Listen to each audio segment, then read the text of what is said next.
안녕하십니까? 사랑, 희망, 생명을 전하는 복음방송 진리의 뜰입니다.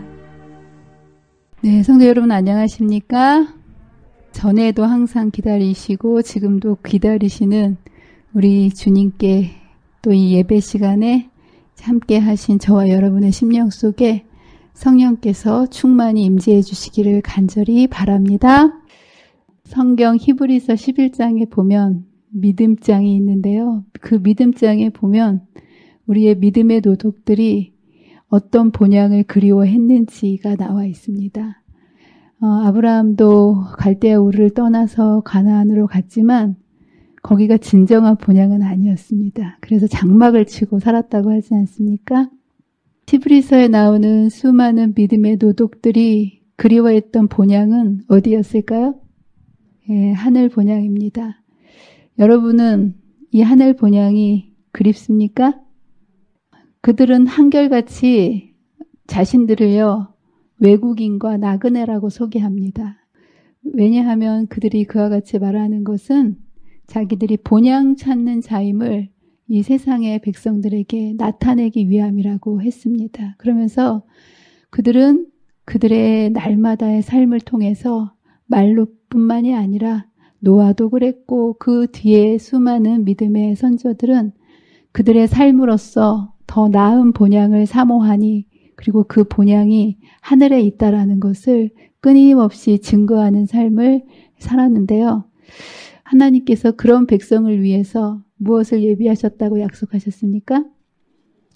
이러므로 하나님이 그들의 하나님이라 일컬음을 받으심을 부끄러워하지 아니하시고 그들을 위하여 한 성을 예비하셨느니라. 저와 여러분을 위해도 예비하셨을까요? 네, 아멘입니다. 여러분들이 그 성을 사모한다면 우리 주님께서 그 성을 여러분을 위하여 지금 예비하셨고요. 아마도 다니엘은 그 누구보다도 고향을 그리워하면서 그 타향살이를 하고 살았을 것입니다. 그의 고향에 대한 간절함은 예루살렘의 회복을 넘어서 하늘 본향에 대한 간절한 그리움이었고요. 그런 그리움, 하늘에 대한 소망을 평생 놓치지 않고 살았을 때 그는 포로 생활의 여러 가지 서러움과 또 여러 가지 공격과 어려움 속에서도 억울해하지 않고 슬퍼하지 않고 요동하지 아니하고 하늘 백성의 품위를 잃지 않은 채 당당하게 그의 평생을 살아갈 수 있었다고 믿습니다. 저와 여러분의 마음속에 이 재림의 소망이 꺼지지 않는다면 이 땅에서 조금 힘들고 아프고 어렵다 할지라도 우리가 갈 그 본향이 확실하다면 우리들의 날마다의 삶이 감사와 기쁨으로 넘치지 않겠습니까? 하나님께서는 이런 다니엘이 90세의 노령이었지만 이러한 다니엘을 하늘 본향을 사모하고 하나님께서 만들어주신 그 성을 늘 마음속에 소망하고 살아가는 그 다니엘을 뭐라고 칭찬해 주셨냐 하면 크게 은총을 받은 자라. 정말 내가 너를 사랑한다. 예, 여러분의 마음속에도 이 재림의 소망이 계속 불타오를 때 주님께서 여러분의 마음에 너는 정말 내가 사랑하는 사람이다 라고 말씀해 주시는 그 음성을 들으시면서 재림을 향하여 끊임없이 전진하게 되시는 저와 여러분이 되시기를 간절히 바랍니다. 자, 이제 오늘 제38강 다니엘서 9장 두 번째 시간입니다. 지난번에 우리가 다니엘이 기도하는 장면을 공부했습니다. 다니엘이 90세 노령이었고요. 다리오 왕이 기도를 하지 못하게 하는 그러한 기도 금지령을 내렸음에도 불구하고 사자굴에 들어갈 그 위험을 무릅쓰고 기도할 수밖에 없었던 그 상황은 첫 번째로 그 기도의 내용 속에 우리가 바라볼 수 있습니다. 기도의 내용이 뭐였을 것 같습니까? 분명히 성경을 읽다 보니까 예레미야서에 70년이 차면 너희를 다시 이곳으로 예루살렘으로 귀환시키겠다라고 하신 하나님의 그 약속, 언약을 바라보면서 다니엘서 8장에서 2300주야의 그 예언을 받은 이후에 사실 다니엘은 큰 고민과 혼란에 빠졌을 것입니다. 다니엘의 마음속에는 성소의 회복이 그의 삶의 가장 큰 주제가 아니었겠습니까? 그래서 그는 이제 70년이 차면 분명히 성소가 회복되리라는 그 유일한 소망을 가지고 그의 평생을 살았을 것입니다. 그런데 이제 70년이 거의 차가는데 어떤 그 환상을 봅니까? 2300주야까지니 그때의 성소가 정결함을 입으리라는 그 또 다른 기간에 대한 새로운 기간을 환상으로 제시되었을 때, 아니 70년이 차면 돌아가기로 되어 있는데 2300주야까지라니 더 연장되는 게 아닐까라는 혼돈과 걱정이 있었겠습니까? 없었겠습니까? 있었겠죠. 그는 날마다 손을 꽂고 있었는데 70년만을 기다리고 있었는데 2300년이라는 또 다른 이 기간이 제시되었을 때 굉장히 당황스러웠을 것입니다. 그래서 이 2300주에 대한 계시를 다니엘 8장에서는 해석을 건너뛰지 않았습니까? 네, 그렇기 때문에 이 2300주야에 대한 해석을 알기를 원했기 때문에 13년 동안을 하루도 빼놓지 않고 아마 이것이 무슨 의미인지를 알기 위해서 끊임없이 기도했을 것입니다.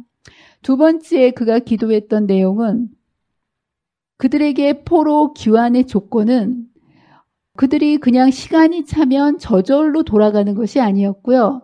어떻게 할 때 돌아가게 해주신다고 약속하셨습니까?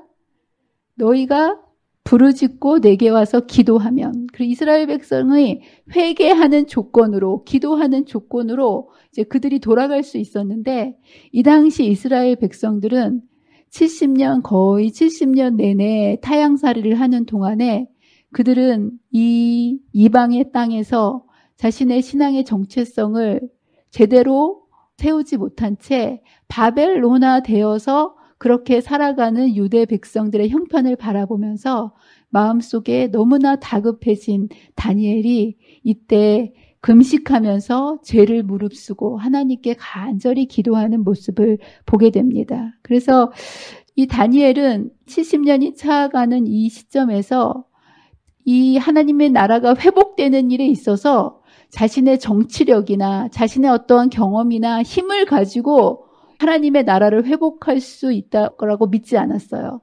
그는 인간적인 어떤 방법으로도 자기가 높은 지위에 있었지만 그러한 힘으로 하나님의 나라가 회복될 수 없다라는 것을 깨닫고 하나님의 나라가 회복될 수 있는 유일한 길이 무엇이라고 믿었다는 거예요?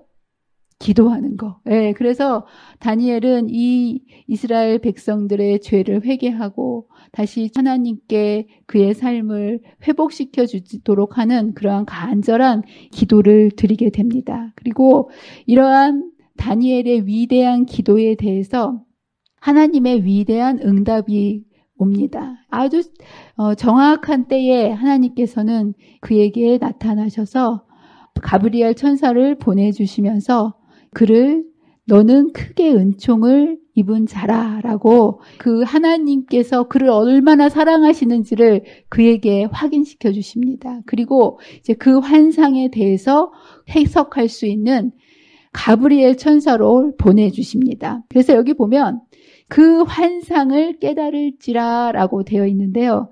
여기서 오늘 그 환상이 어떤 환상인지 이것을 공부를 해보도록 하겠습니다. 2300주야의 해설로 오늘 세 번째 시간 이제 들어가게 되는데요. 여기에 보면 9장 21절에 내가 기도할 때에 이전의 환상 중에라는 이 환상이라는 단어가 나옵니다. 그런데 어떤 그 환상을 깨달아 알지라라고 얘기한 그 환상은요.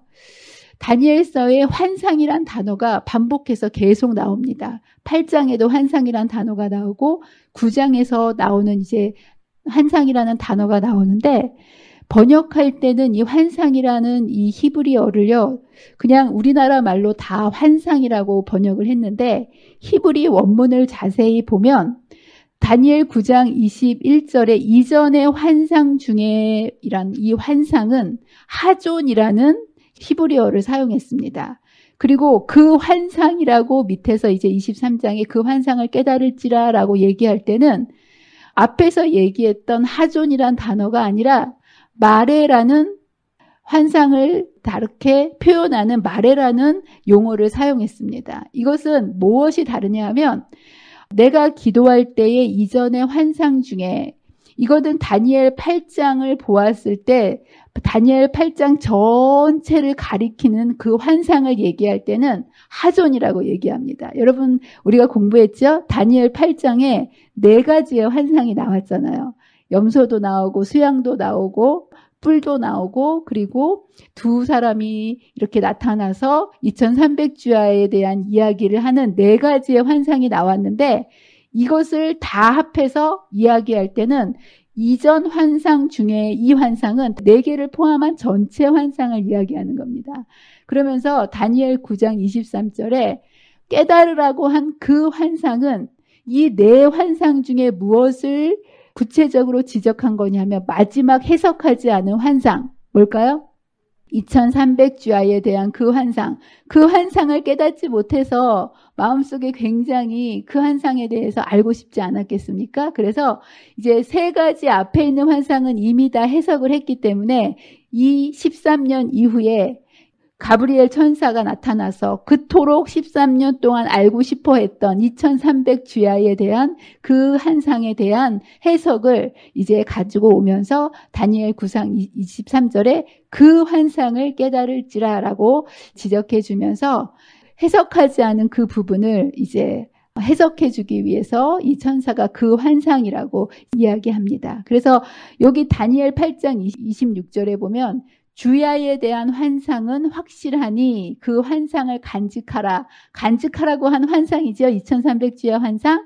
그 환상을 여기서도 뭐라고 표현했다고 똑같은 용어로 마레라고 표현했다는 거. 예. 그리고 다니엘이 놀랬고 그 마음속에 혼동이 되었던 그 환상도 마레. 그래서 2300주야에 대한 그 환상을 알려주기 위해서 가브리엘 천사가 온 그것을 여기에서 이렇게 설명을 해주고 있습니다.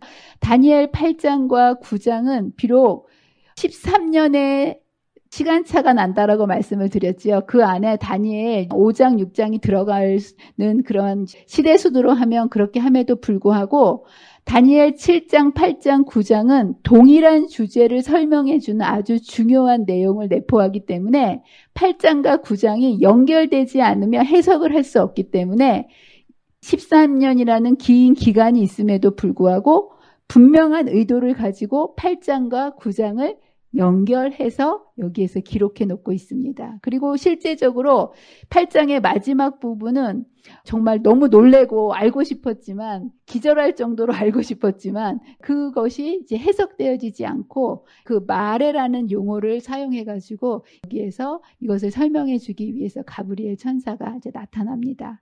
그래서 이제 우리가 오늘 공부할 것은 이제 2300주야까지니 이제 그때 성소가 정결하게 되리라는 이제 2300주야까지니라는 이것에 대해서 2300주야의 해설을 오늘 본격적으로 공부를 해 보도록 하겠습니다. 여러분 산수 좋아하십니까? 공부가 다 어려운데요.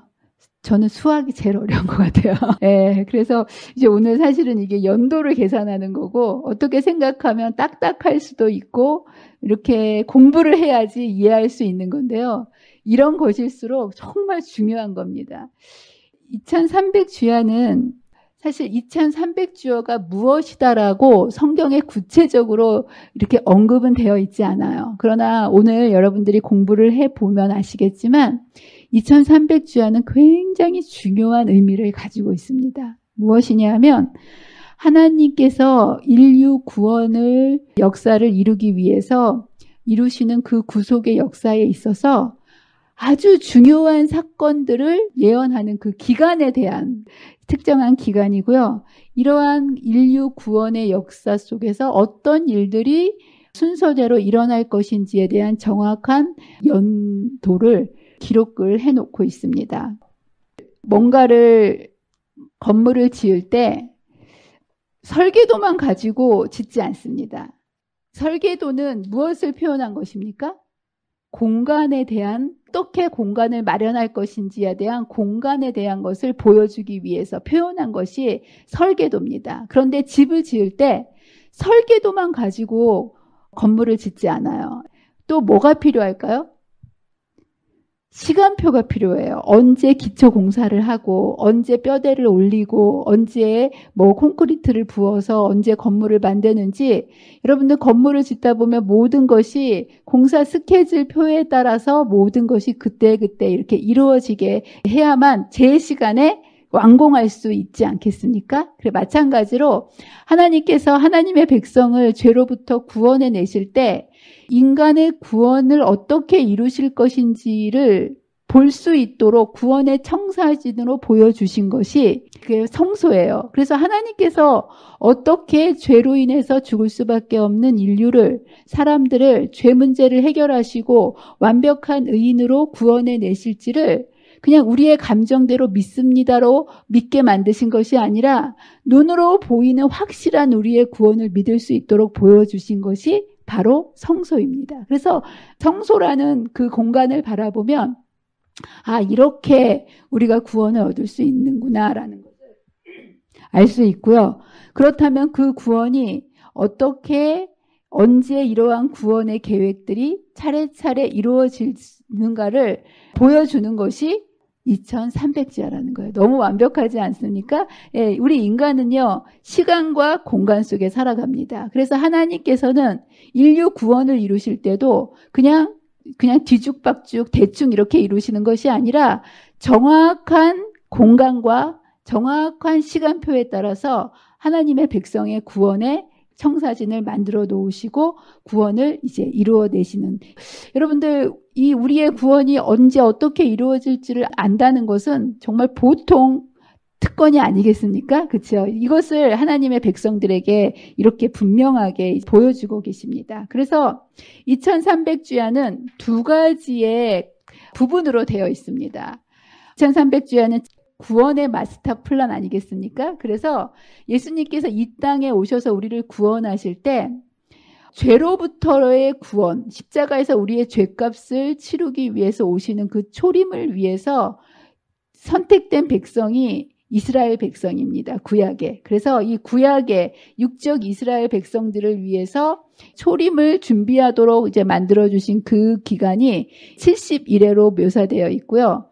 그리고 이렇게 죄 문제를 해결한 하나님의 백성을 영원히 하늘로 죄악 세상으로부터 구원해서 데려고 가는 것을 재림이라고 하십니다. 그래서 이제 재림을 위해서 어떻게 영적 이스라엘 백성인 교회가 이것을 준비해야 될지에 대한 그 두 가지의 이 측면에서 2300주야가 구성되어 있습니다. 그래서 첫 번째로 71회에 대해서 이제 우리가 공부를 해보도록 하겠습니다. 여기 보면 다니엘서 9장 24절, 내 백성과 내 거룩한 성을 위하여 71회를 기한으로 정하였나니 라고 얘기하면서 구약의 이스라엘 백성을 위해서 특별한 하나님의 백성을 위한 사람과 내 백성, 장소, 거룩한 성 예루살렘, 그리고 이들을 위해서 71회를 기한으로 정하였다라고 이 이야기를 합니다. 여기서 정하였다라는 얘기는요, 잘라내다라는 뜻이에요. 여러분들 케이크를 자르든지 가래떡을 딱 잘라서 누구한테 주려면 딱 자르는 거 있지 않습니까? 예, 마찬가지로 육적 이스라엘 백성을 위해서 이 71회 2300주야라는 긴 예언의 기간 동안 특별히 이스라엘 백성을 위해서 얼만큼을 잘라냈다라는 겁니까? 70일에. 여기서 1회는요. 일주일을 얘기합니다. 그래서 77에 49에서 490년을 특별히 어느 누구를 위해서 이렇게 해놓았다고요? 이스라엘 백성들. 왜 이스라엘 백성들을 위해서 특별히 이렇게 구분해 놓으셨을까요? 여러분들 이스라엘 백성들만 특별한 백성이고 선민 백성이고 이쁘기 때문에 그러신 것이 아니고요.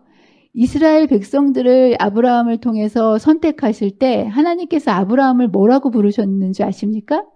너는 복의 근원이 될지라. 예. 이스라엘 백성만 구원하기 위해서 아브라함을 통해서 이스라엘을 세우신 것이 아니고요.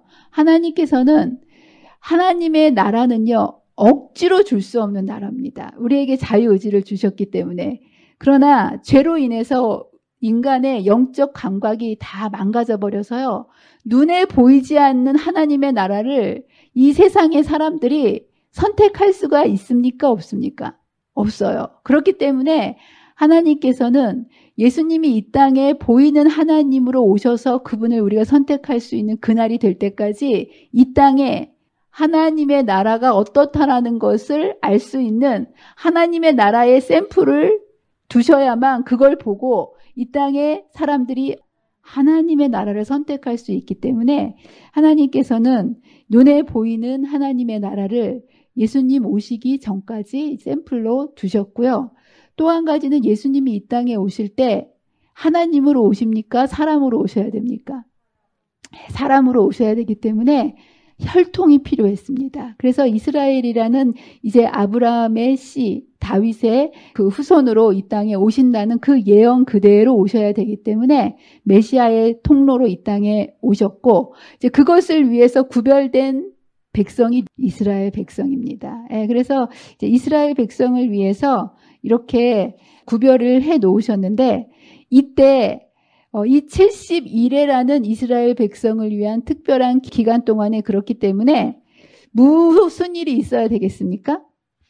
구속의 경륜의 주인공 되시는 예수님께서 이 땅에서 우리의 구원을 위해서 이루시는 그런 모든 일들, 그 기간 중에 일어날 일들이 70일의 동안에 우리의 구원을 위한 모든 필요한 사역들을 이 기간 동안에 이 땅에 오셔서 예수님께서 초림으로 오셔서 이루시게 되는 그 사건들을 여기에서 설명해 주시고 계십니다. 여기에 보면 어떤 일들이 있다고 되어 있습니까? 첫 번째로 허물이 그치며, 그 다음에 두 번째로는 죄가 끝나며, 죄악이 용서되며. 여러분, 예수님이 하시는 일이 뭡니까? 십자가에서 뭘 해결하시는 거예요?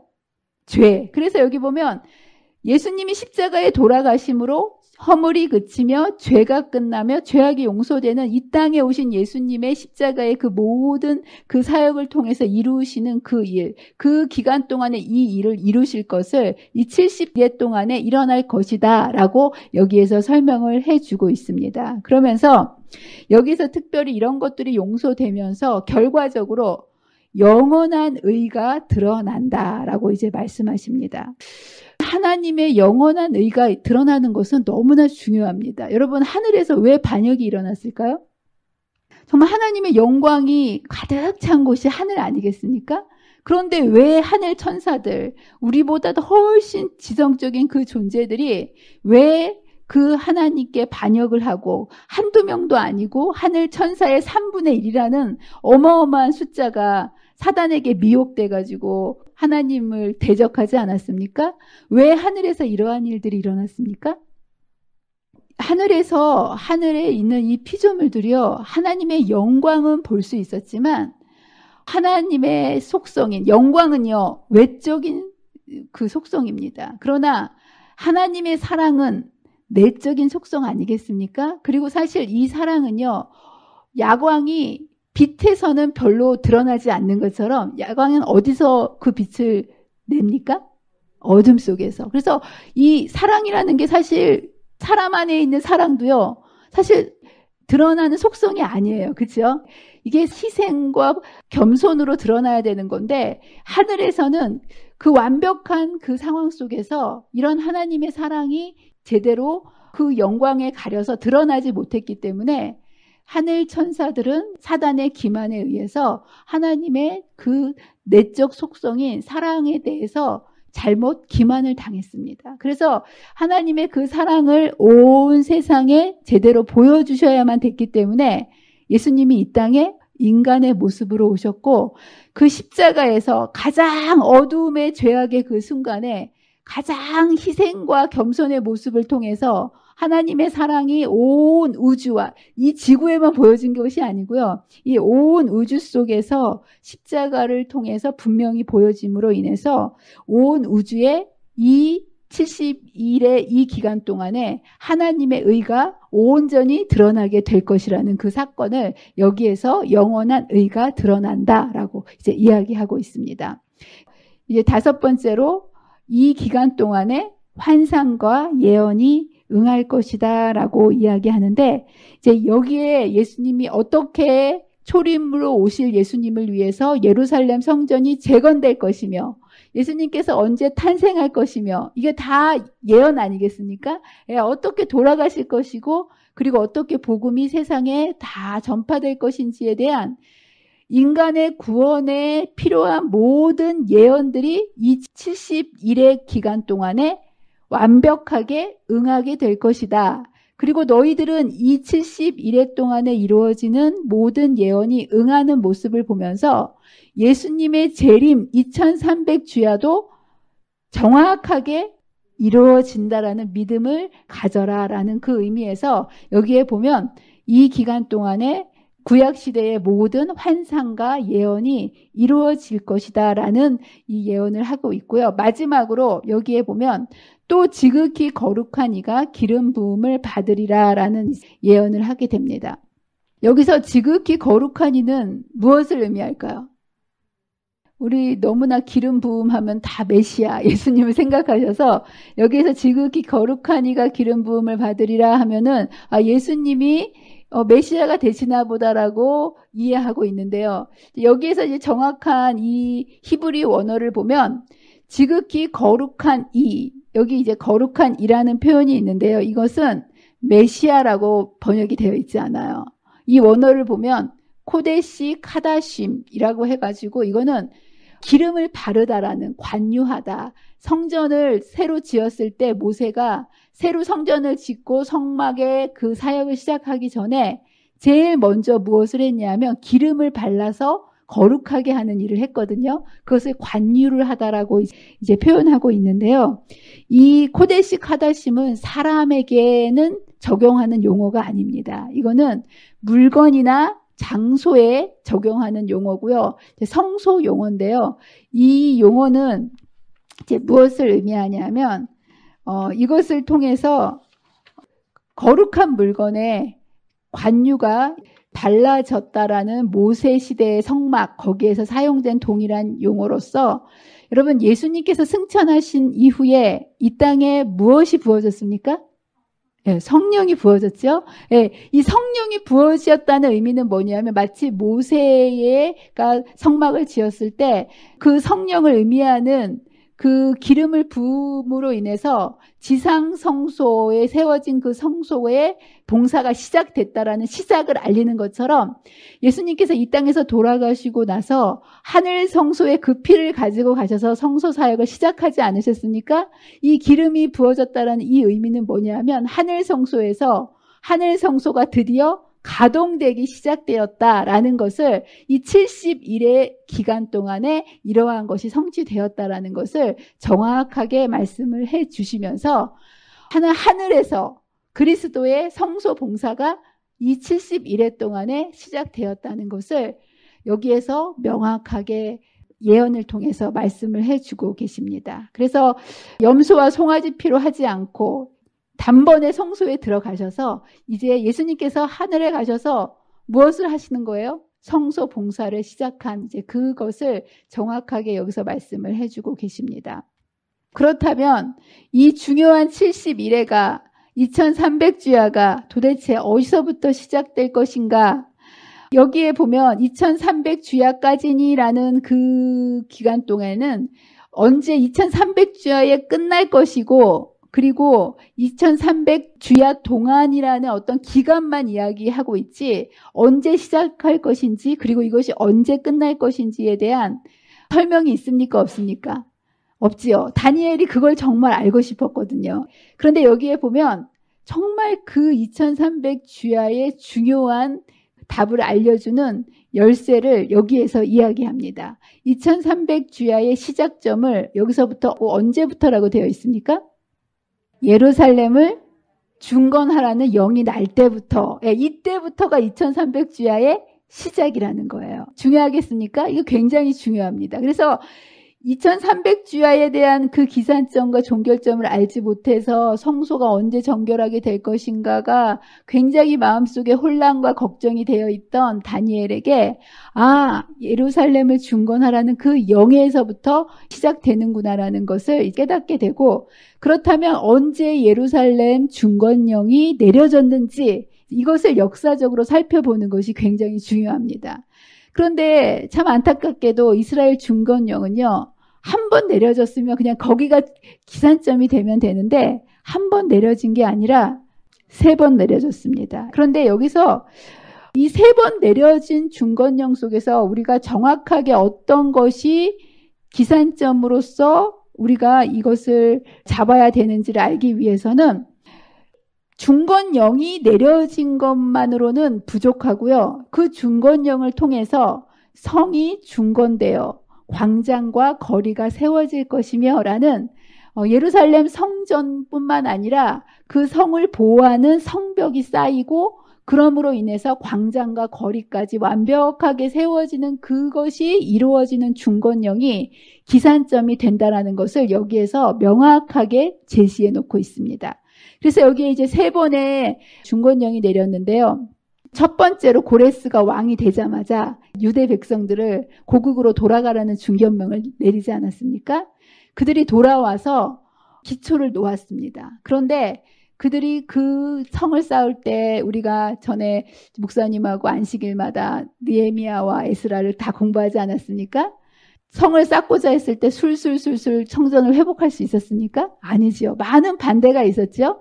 첫 번째 왔을 때는 사마리아인의 방해로 인해서 기초만 겨우 놓은 채 성전을 회복하지 못합니다. 그랬을 때 이제 학개와 스가랴인가요? 말락인가요? 하여튼 그 선지자들을 통해서 다시 이것 지으라고 유대 백성들을 이제 용기를 주시고, 다리오 왕 때 2차 중건령이 내렸는데 이때는 성전 공사만 완성을 합니다. 겨우 성전만 완성을 한 거예요. 그리고 3차에 가서 아닥사스다 BC 457년에 가서 그때 비로소 느헤미야가 돌아와서 성벽을 쌓지 않습니까? 이때 비로소 행정적인 자치권과 성벽과 성읍이 이제 완성되면서 광장과 거리가 세워질 것이라고 했던 정확한 예언이 3차 예루살렘 중건령을 통해서 이루어지게 됩니다. 그래서 1차, 2차, 3차 중에 그렇다면 무엇을 기점으로 기산점을 정해야 되겠습니까? 3차겠죠. 그래서 이제 BC 457년 3차를 기점으로 해서 근거 성경절들이 여기 이제 다 나와 있고요. 71회의 기산점이 이렇게 되어 있는데요. 또 한 가지 우리가 여기서 짚고 넘어가야 될 것은요. 71회를요. 세 부분으로 나눴다는 거예요. 여기 보면 그냥 71회라고 뭉뚱그려서 얘기한 것이 아니고, 예루살렘을 중건하라는 영이 날 때부터 기름 부음을 받은 자 곧 왕이 일어나기까지 7일회와 62일회가 지날 것이요 곤란한 동안에 성이 중건되어 세워질 것이다 라고 얘기하면서 71회를요 세 토막으로 구분을 해 놓습니다. 여러분, 이 구분이 필요한 걸까요? 왜 이렇게 구분을 해 놓았을까요? 여러분들, 하나님께서는 이 예언의 시간을 알려주실 때 뭔가를 이렇게 정확한 것들을 알려주시기 위해서 이러한 구분으로 표시를 해 놓습니다. 여러분도 아시겠지만 작은 뿔의 활동 시기를 성경에서 이야기할 때 1260년이라고 표현하지 않습니까? 1260일 동안에 작은 뿔이 하나님의 백성들을 공격할 것이라는 것을 얘기하면서 1260일을 42달이라고도 표현하고요. 한때, 두때, 반때라는 표현을 씁니다. 왜 똑같은 이 1260일을 그냥 1260일이라고 하면 되는데 이것을 나눠서 한때, 두때, 반때라고 똑같은 기간을 세분해서 표현을 해 놓으셨을까? 그것은 뭔가 그것을 통해서 가르쳐 주시고 싶으신 교훈이 있다는 거예요. 교황권이 하나님의 백성을 공격할 것인데 한때, 이것은 교황권이 형성되는 초기 시기를 이야기합니다. 뭔가 세력을 갖기 위해서 하루아침에 세력을 딱 얻는 건 아니지 않습니까? 그래서 이 교환권이 1260년이라는 긴 기간 동안에 하나님의 백성들을 공격할 것인데 이 교환권이 세력을 형성하는 시기가 한때라는 거예요. 그리고 그 힘을 발휘하는 최고 전성기가 두 때라는 거예요. 그리고 한꺼번에 몰락하는 거는 반때 만에 몰락해버리는 그것을 알려주면서 작은 뿔이 어떻게 생성돼서 어떻게 유지되다가 어떻게 몰락되는지에 대한 이 작은 뿔의 모든 활동을 알려주시기 위해서 1260일이라는 기간을 얘기해 주시면서 그것을 한때, 두때, 반때로 구분해서 설명해 주신 것 같이 여기에서도 70일에라는 하나의 예수님의 초림의 시기 동안에 일어날 중요한 사건들을 설명하면서 7일에와 62일에와 1일에 이렇게 나눈 이유가 있다는 거예요. 그래서 첫 번째 이 7일에 두 번째 기간은 이제 62일에 그리고 나서 기름 부은 자가 일어날 것이요 라고 하면서 나머지 1일에 대한 일을 설명을 하게 됐는데요. 첫 번째 7일에 동안에는 무슨 일이 있길래 이것을 7일에 49년을 따로 구분을 해 놓으셨을까요? 아주 중요한 사건이 있는 거예요. 뭐냐 하면 70일에가 다 예수님의 초림을 준비하는 기간 아니겠습니까? 예수님의 초림에 대한 예언이에요. 예, 그래서 왕이 이 땅에 오시려면 뭐가 필요합니까? 왕궁이 필요한 거예요. 그렇죠? 장소. 그래서 여기 7일에 동안에 여기 49년이라는 시간을 분리해 놓은 것은 뭐냐면 이 동안에 예루살렘 성전이 재건되는 기간을 7일에로 묘사하고 있습니다. 그리고 나서 이제 예수님이 62일의 이후에 예수님께서 이 땅에 공생애를 시작하시는 그 기간을 기름 부은 자가 일어날 것이다라고 그렇게 표시하고 있는데요. 그럼 62일의 동안에는 무슨 일 때문에 이렇게 긴 기간을 준비해 놓으셨을까요? 예루살렘 성전을 위해서 49년, 434년이에요. 62일이면 곱하기 7을 하기 때문에 434년이라는 거의 9배 정도의 더 긴 기간을 하나님께서는 따로 구분을 해 놓으셨습니다. 무엇을 위한 기간일까요? 7일에가 장소를 준비하는 기간이라면 62일에는요. 왕의 오심을 준비하는 마음을 준비하는 기간입니다. 너무 긴 거 아닌가라고 생각하지만 사실 물질을 창조해 하시는 데는요. 하나님께서 일주일 걸리셨어요. 그렇죠? 이 세상을 창조하시는데 일주일 걸리지 않으셨습니까? 그런데 죄 지은 인간의 마음을 재창조하시기 위해서는 지금 몇 년째 하고 계시는 거예요? 6,000년 아직도 안 끝났잖아요. 그렇죠?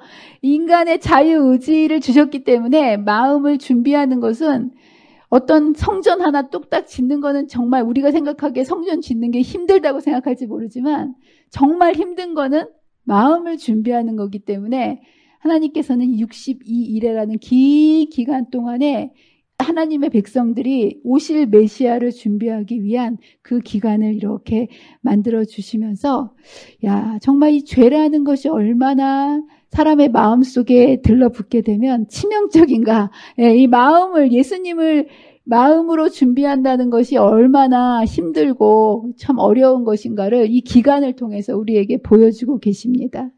여기에 보면 이제 62일회가 지난 후에 기름 부음을 받은 자라는 여기에서는 이제 이것을 메시아라고 표현을 하면서 AD 27년에 예수님께서 침례를 받으셨다고 이제 설명해 주고 계십니다. 그래서 7일에는 왕이 탄생할 장소를 마련한 성전이 재건될 것, 60일에는 예수님의 오심을 백성들의 마음을 준비하기 위한 마음 준비의 기간으로, 그리고 이제 마지막 7년 동안에는 예수님께서 이 땅에 오셔서 본격적인 구속의 사업을 하시고 돌아가시고 그리고 복음이 어떻게 전파될 것인지에 대한 70일의 이스라엘 백성들을 위한 핵심적인 이 한 일해 동안에 구속의 역사가 어떻게 이루어질 것인지에 대한 이 핵심 부분이 이 한 일해 동안에 이루어지면서 예루살렘이 멸망할 것에 대한 이 예언들이 이곳에 이제 포함이 되어 있습니다. 그리고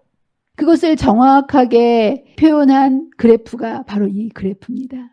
여기에 보면 AD 27년에 예수님께서 침례를 받으셨다고 되어 있고 AD 31년 봄에 예수님께서 십자가에 돌아가시고 그리고 나서 그들에게 성령 부음이 있고 34년 스데반의 순교를 통해서 마지막 은혜의 기간이 끝나게 되는 유대인들을 위한 이 은혜의 기간을 은혜의 시간표로 여기서 보여주고 있는데요.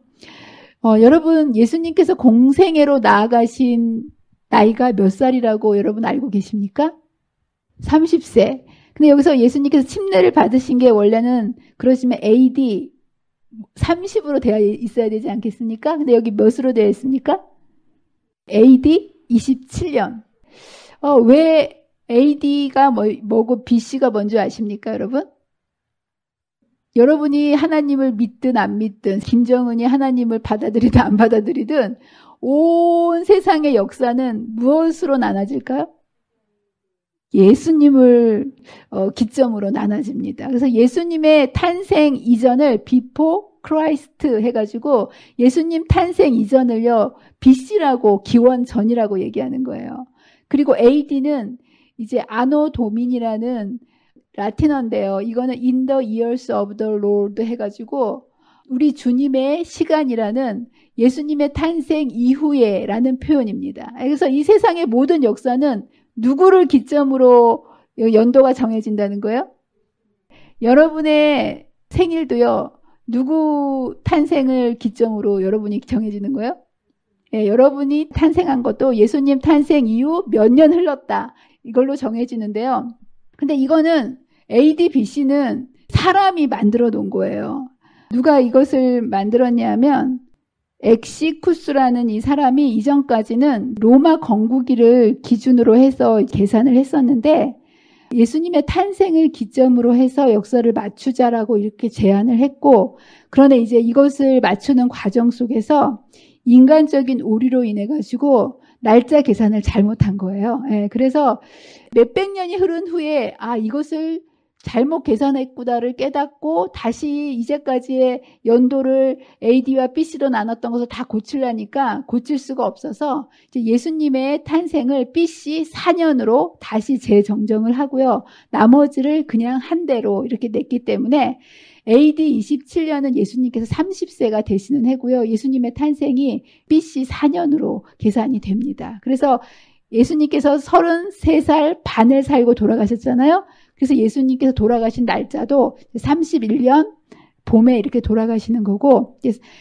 성경의 예언 그대로 예수님께서 이 땅에 오시고 침례를 받으시고 돌아가신 그 모든 70일의 예언들이 정확한 시간에 정확하게 이제 이루어진 것을 이제 우리는 보게 됩니다. 자, 그러면서 이 부분 중에서 마지막 이 세 번째 부분 중에 정말 중요한 일들이 일어나는데요. 62일의 후에 기름 부은 자가 끊어져서 없어질 것이다. 이거는 무엇을 의미합니까? 예수님께서 돌아가실 것. 근데 어떻게 돌아가시냐면 장차 한 왕의 백성이 와서 그 성읍과 성소를 무너뜨리려니와 라고 얘기하면서 여기서 얘기하는 한 왕의 백성은 어느 백성을 얘기할까요? 성소, 예루살렘 성전을 예수님을 죽이고 예루살렘 성전을 무너뜨렸던 나라가 어느 나라입니까? 로마지요. 여기서 보면 장차 한 왕의 백성이 와서 예수님을 돌아가시게 하고 그 다음에 이것을 이제 정확히 이제 예언을 하게 되는데요. 이제 이 뒤에 27절에 보면 이런 예언을 하고 있습니다. 여기선 그가 누구일까요? 그가. 중요해요. 이걸 알아야지 예언이 해석이 됩니다. 그가 장차 많은 사람들과 더불어 한 이래 동안의 언약을 굳게 맺고 그가 그 이래의 절반의 제사와 예물을 금지할 것이며 여기서 그는 누구일까요?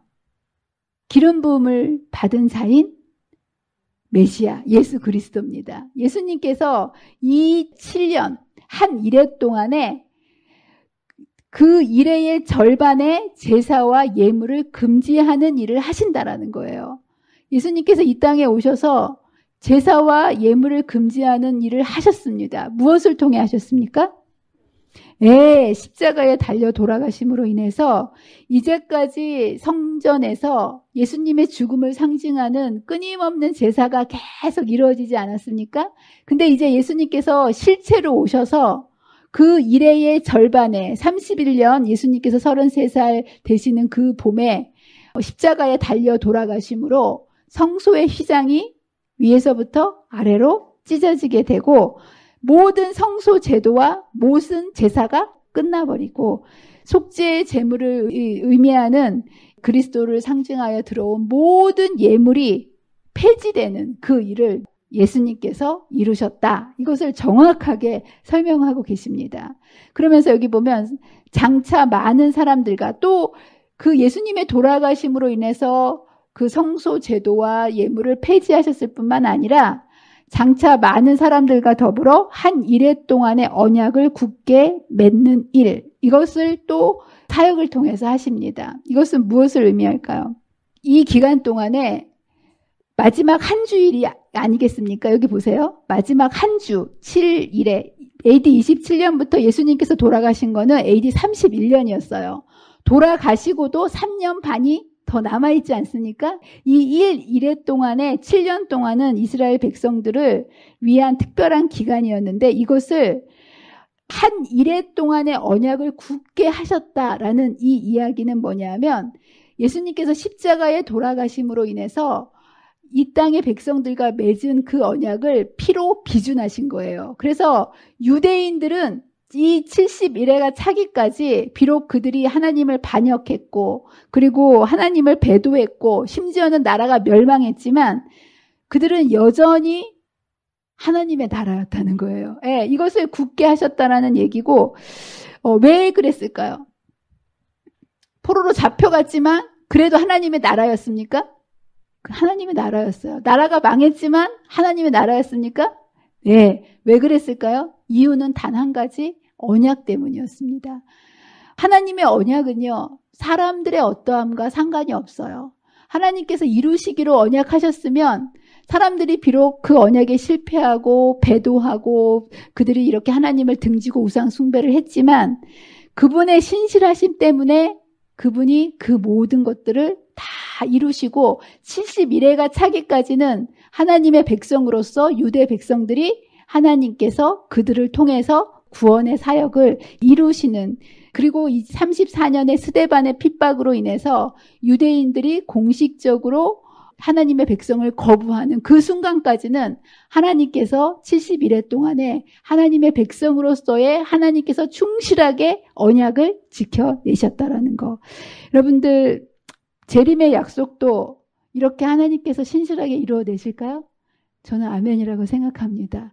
인간의 어떠함, 늘 인간은요, 지구 역사, 구원의 역사, 또 이스라엘의 역사를 바라보면 충성한 때가 없어요. 늘 넘어지고 쓰러지고 등지고 배반했지만 그럼에도 불구하고 하나님의 신실하심 때문에 하나님께서는 하나님의 나라를 이루어 가시고 회복해 가시는 모습. 재림도 마찬가지입니다. 여러분들 우리의 형편을 보면 예수님의 재림이 올 수가 없을 것 같지 않습니까? 네, 그러나 하나님의 나라는 인간의 어떠함으로 이루어지는 것이 아니라 그분의 능력과 그분의 신실함으로 이루어진다는 사실을 여러분 기억하시고, 또한 하나님의 약속은 반드시 이루어진다는 것을 여러분 믿으시고 이 언약 위에 여러분의 믿음을 굳게 세우심으로 여러분의 마음이 예수님의 재림으로 흔들리지 않는 믿음으로 굳게 서게 되시는 저와 여러분이 되시기를 간절히 바라면서 오늘 말씀을 마치도록 하겠습니다. 기도하겠습니다. 사랑과 은혜가 많으신 하나님 아버지, 오늘 이렇게 추석 명절을 맞이하여 각처에 흩어져 있는 주의 백성들, 그리고 이렇게 주님의 성전에 모여서 또 이렇게 말씀을 연구할 수 있는 귀한 시간을 갖게 해주셔서 감사합니다. 주님, 우리가 이 땅의 고향은 비록 못 갈 수도 있고 고향을 잃어버렸을 수도 있겠지만 우리의 마음속에 하늘 본향에 대한 소망은 끊어지지 않도록 날마다 하늘 본향을 바라보며 살아가는 재림 성도들이 될 수 있도록 도와주시옵소서. 71회의 예언을 통해서 하나님 신실하게 이 땅에 초림을 이루어 주셨던 그 온전한 구속의 역사를 바라볼 때 2300주야를 통하여 재림의 약속도 반드시 정확한 시기에 이루어진다는 사실을 우리로 믿게 해주셔서 우리의 날마다의 삶이 땅의 것이 아닌 다시 오실 재림을 위하여 날마다 대제사장이신 예수님을 바라보고 생각하고 의지하며 살아가는 믿음의 백성이 되도록 도와주시기를 사랑과 은혜가 많으신 예수님의 이름으로 간절히 기도합니다.